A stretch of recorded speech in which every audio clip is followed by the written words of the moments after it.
Cam and Pat, Free Pat, and Chloe Johnson, who I've recently discovered, and Queen E, who completely deserted MAFS USA. So hard to remember to say that. So I really like them. I'm not afraid to give other people props. But let me just let you know my thoughts on the show. And I'm really looking forward to going back and seeing what the other. Oh, and I also like Tamra. Is it Tan brain stuff? Tattletales. I really like her too. She's funny. Okay. Anyways, but now let's talk about me, Amani, and my thoughts on Married at First Sight on the last few episodes. But first, let's have some water. Because water is important when you're going to talk. All right, so the show starts out with Thomas, and he goes to meet Camille's fam, and he learns about her competitive spirit because her dad talks about when she was younger and the way he raised her. Not much more there. But if that guy was her brother in the scene, he was very fine. And her grandmother and his grandmother, her grandmother, yeah, her grandmother was very cute. But I just want to say the guy, his father is quite handsome. And if that's her brother, fine.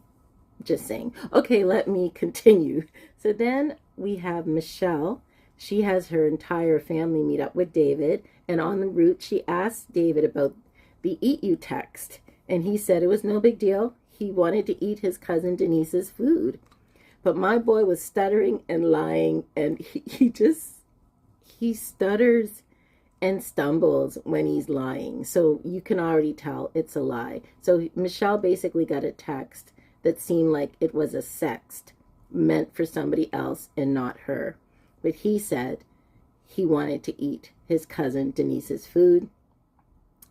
And what I'm trying to understand, I'm sure some of you are, is why Michelle is trying to stress him on it. Like, is it that she actually starting to like him and she saw this? Is it bad that she's trying to stress him? I don't know. I have no real thoughts on Michelle. I just think she doesn't like him. So, and then I have here, you know what they say, you never know you had something good until they text you about eating their cousin. That's what I always say. So then I looked down and, I don't know, I blanked out for a bit. And then Michelle was still talking. And I was like, Michelle's playing softball? Oh, but it wasn't Michelle. It was Madison. I was like, oh, they really sound alike if you close your eyes and you're not looking at the screen anymore. So Madison was there with her man, Alan, not really, but they're playing softball. Alan seems like he struggles a bit with sports maybe, but he did good. Then he fumbled the ball a couple times. I really like Alan, and I do think it's so cool how he's always trying to please her, but maybe that's not a good thing. Anyway, so we learn that they both had a rough upbringing. We hear a bit about it, and I'm sensing that alcohol was a real problem in her life, and that's why she went off about him driving that time. Anyways, she goes into talking about her troubled childhood, her life, and Ellen says that's a hell of a story. I don't know, I just thought it was such a strange thing to say. I feel like everybody's a little bit emotionally scarred on this show and they don't know how to comfort each other. Like, that's a hell of a story. Anyway, then Madison, she's talking, but then Madison talks, but it's like a mannequin. That's what I have. She reminds me of a mannequin. And I appreciate, oh yeah. So Madison talks a bit more. Alan is talking, and then she tells Alan that she appreciates him. She appreciates him as a person, whatever that means, as opposed to as an alien or an inanimate object. She appreciates him as a person. Again, my note says people seem to be emotionally unattached on this show. Next we have, I'm just going to call him Chi, E.K. Chi. I do know how to say his name though, E.K. Chi. Next we have Chi, and I love to call her M&Ms, and they both have the same conversation with each of their friends, saying that though they promised the expert they were going to try to move back in together, that each of them felt now is not the time. They need to take it slower than that, and that's the end of that scene. Next, we have Carla and Juan, and they're writing letters to their 10-year-old selves. So obviously, these are exercises that the experts gave to them. And Carla, she talks about how she closes herself off and she can't express hurt and is not sure how to open up. And this is how she was when she was younger. So she would retreat into herself. And then she realized she needed to break out of that. So she started to hug trees as an adult and really relate more to her inner child. So that's where we get that kind of airy fairy stuff about her. Because she said when she was young, she was so quiet and the girls weren't nice to her. People were bullying her. But then she reached a point where it's like, you know what? I don't care about that anymore. I'm just going to be the free spirit that I am. So she tells her story, and Juan is like, you know, listening to her. And then Juan goes into a very deep, painful story about nearly being stolen as a baby. And then at 6 when his parents left, and he completely breaks down crying. And Carla, she literally doesn't do anything at first, and she is trapped.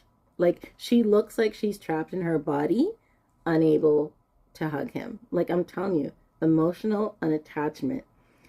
He breaks down, but then he comes back, and then he shares all his hardships of being an immigrant in a new country and how at 16 his dad had prostate cancer and he's crying. But then at the end of this, and these are difficult stories, I'm sure, to talk about, and he has said he's had help dealing with some of his trauma, childhood trauma and adulthood trauma, I hope, because it's a lot. And she does actually hug him. I was glad because I'm like, Carla, are you just going to sit there? Anyway, he's got a lot of stuff and it's heavy. And maybe that's why in the honeymoon I'm thinking, remember when he woke up? Like, they both kind of have the same way to escape and make life joyful, right? Like, remember when he was jumping on the bed doing that string? He would be playing that strange, like, real country, like, hoedown type of music, and was jumping up on the bed in the morning. And Carla was like, what is happening? Because she was just like trying to chill. Anyways, I really like these two. Is it too late for them? And they're starting to look like brother and sister. Next, Alan takes Madison fishing. And all that stood out to me was that when he talked about his painful childhood and the custody battles and everything, and how fishing was him and his father's thing, and how he ended up being in the middle of conflict. He talks about a lot of things, but all I could notice was that Madison blinked a lot.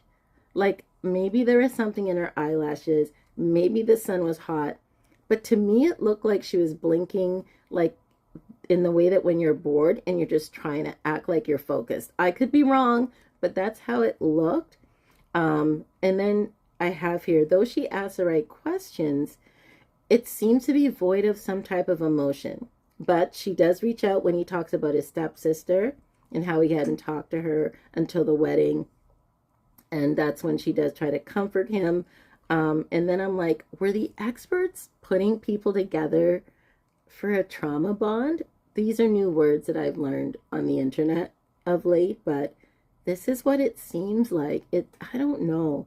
It's very interesting when people are talking about their backgrounds, or should I say the experts or the producers, because we all know who really runs this show. Okay. Anyways, but then he talks about his exes cheating on him, and I just saw a look on Alan's face, but I saw Madison kind of flinch when he said that. But why does she say, right, that she's going to give him a hug when he's emotional, and she says he has 5 seconds? So I'm wondering why she always has conditions with everything. Like when they did the bet, she said, you know, there was a kiss, and it's like, oh, but I didn't say where it's going to kiss you. You know, maybe it's on the cheek. And then it's like, okay, you know, I'm going to give you a hug. Oh, something's wrong. But wait, you have 5 seconds to get a hug? Again, like, who says that? Anyway, next we hear that Carla talks to Juan, and that her family wants to meet him off camera completely. And he seems pretty cool with that. She just says, you know, they're not ready for the camera thing. And this has happened on the show before. Next, Thomas and Camille meet. Okay, so I have Thomas and Camille. Okay, yes. So Thomas and Camille. First, they met Camille's dad and the fine brother and her grandmother, right? And now they're meeting Thomas's birth mother. And that was also a really deep session and a lot to take in. Camille, though, I thought she dealt with it really well. I also thought she had a similarity in look to his birth mother, and my phone rings. But you know what? I'm not going to answer it because this is a one-off. Okay, so next we have, oh, and then I have, yeah, about his birth story too, and like her having to give away one of the twins, and him, he's only known her for 7 years. Like, it's heavy. Like, Thomas has had a lot too. Like, I mean, all these stories just make me really need to stop and take a deep breath. Like, seriously. But I really like Thomas and Camille. I really do. They remind me of Brianna and Vincent. They remind me of Brianna and Vincent a bit in different ways, but yeah, I like them. And I love Brianna and Vincent, can I just say? Okay, anyways, back to this. So next we have Chi, Ikechi, and Eminem. And I have no words. Like, people use words like gaslighting. He just seems to be on this trip about her being aggressive and almost making it seem like she's abusive. And I don't know what he was talking about on the other show about the stick. She keeps beating him with the stick. And then he was talking to her and he was saying she's causing him anxiety. And my girl was as chill as a cucumber. And you can tell she really doesn't know what's going on. And they remind me of Paige and Chris, because Paige was all in no matter how she was treated. And this is the same thing Eminem is doing. And I know people are like, how can she do this? We're not in their situations. We also don't know if maybe there are times he treats her good. Or you heard her when this show first started. She talked about focusing on her career, not on relationships. And this show for her was her real chance. I understand. I've been single since Jesus was on the cross. And I think if I run a show like this and they're like, this is going to be your husband, that I would give it my all. No, I wouldn't if he was treating me like that. I got to be honest.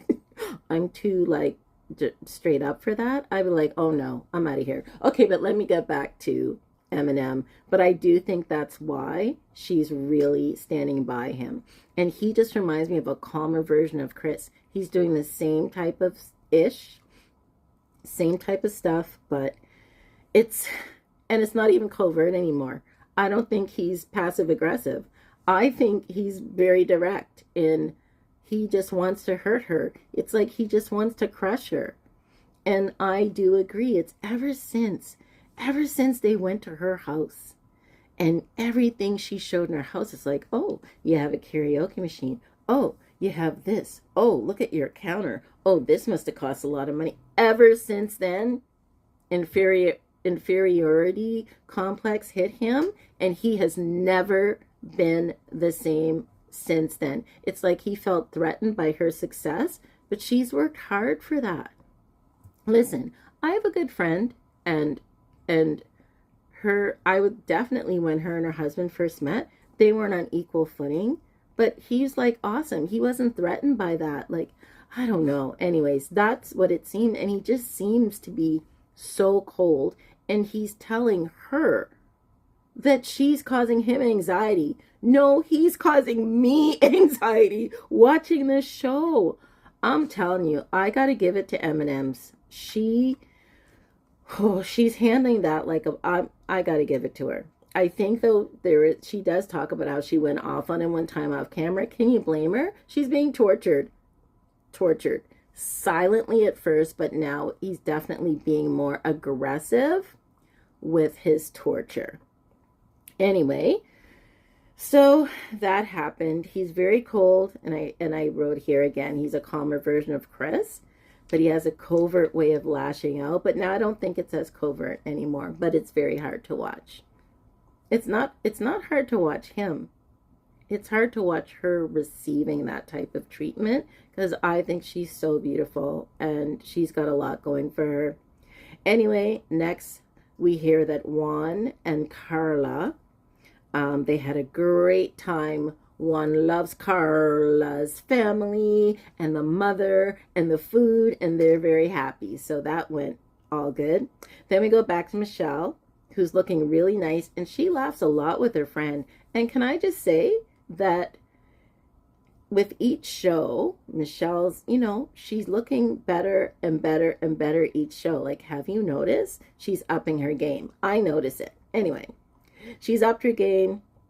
She looks really nice, and she's talking to her friend, and she's just laughing a lot. And then she tells her friend about the sext and, how she's suspicious on it. Then we must have went back to Madison, the blinker, and Alan. And what stood out to me in that conversation, and it also stood out to Madison, was him talking about his struggles with masculinity when he was younger, and kind of saying he had so many female influences in his life that he didn't feel that he was the same as other young men growing up.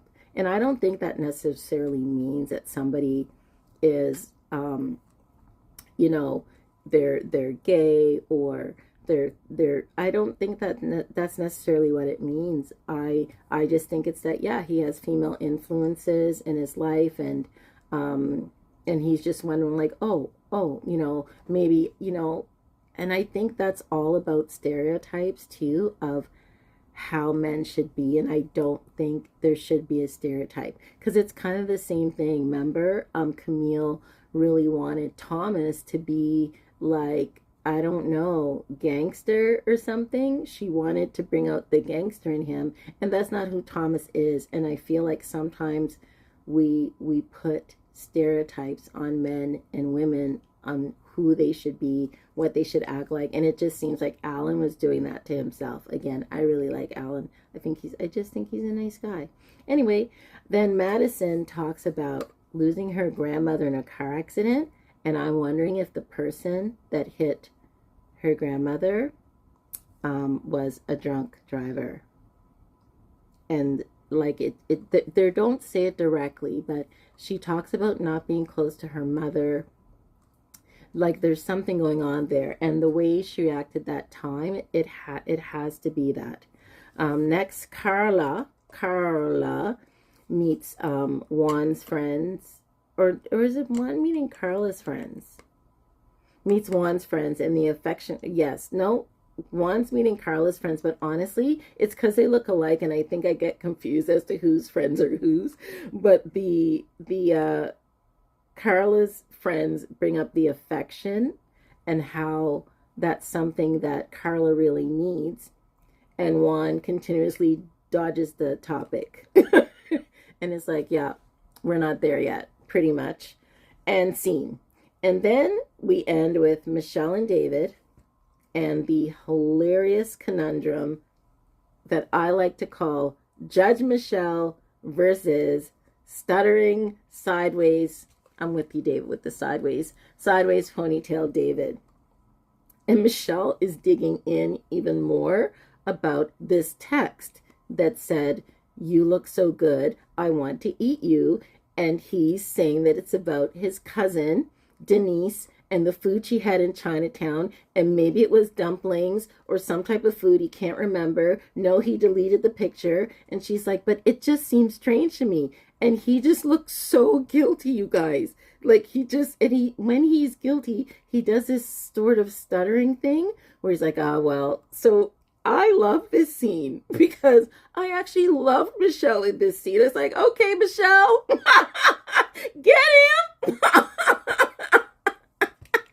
I don't know why. I just do because I feel like maybe I got to see more of her personality. And I don't know if she's doing this to prove a point or she's like, she's been trying to get this man's goat from the beginning. And he's always been calm and gracious. And she's like, aha, I got something. I got something now. And I'm going to get you to get angry and be an angry black man on this show if it's the last thing I do. That's literally how it feels. Anyway, then she's like, do you text other people or talk to other people? And he's like, yeah, there's, and he just starts listening. Oh yeah, there's Susan, Michelle, Katie, Joanne. I'm making the names up. Kathy, Barbara. Oh yeah, all my exes. I talk to all of them. We go on dates. It's just normal. The best, the best. And Michelle looks completely like, what? But we're married. And I'm with David because she just didn't like him from the jump. So he's like, I need to talk to other people. I still like David though, but yeah, he really did a terrible job showing his apartment. And I'm never going to get over that. That's all I'm going to say. So that's kind of where the show ends, with David stuttering and listing all the women that he goes on dates with, and Michelle still coming at him. And then they show the preview for tonight's show, and it looks cray. So I don't know what's going to happen. I will say what I do like better this season than last season. They do give a little glimpse, but I do think they listen to the audience and not showing us everything, like, because I don't want to know, to be honest with. I actually watched this show for the love, and at the beginning I actually thought all of these couples were a perfect match.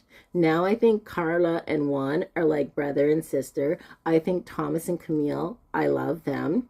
I think Alan and Madison, that Madison, she's just trying to get through the show, and Michelle and David they're just, I don't know, they're fodder for me. And Ikechi and M&M's, it just breaks my heart, really. I really like M&M's. I really do. I already had thoughts on Ikechi and I'm a poet, you know what I mean? I'm not like that though. Don't be talking about my stuff all the time like that. I'm doing it now. Okay, sorry. But yeah, that wedding with the poetry and all of that, to me, that was foreshadowing of what was to come, that he really cares about himself. Oh, and I just want to say, because I also follow Couples Couch, that Alan was in there it seems like each season they have a friend to the show that writes in their comments. And remember when Madison disappeared from the club and she said it wasn't that long, and Alan was like, it was long. He was actually in their comments the other week. I loved it. Anyway, that's it for me. Hope you enjoyed it. Hope you like and subscribe. And I'm gonna watch tonight's show, and I'm watching it in fear and trepidation, but no, not really, with anticipation of like, what is going on? And is it that Madison and David are together? But I keep saying, I think that Alan and M&M's end up together. I don't know. Anyways, we'll see. And that's what's up.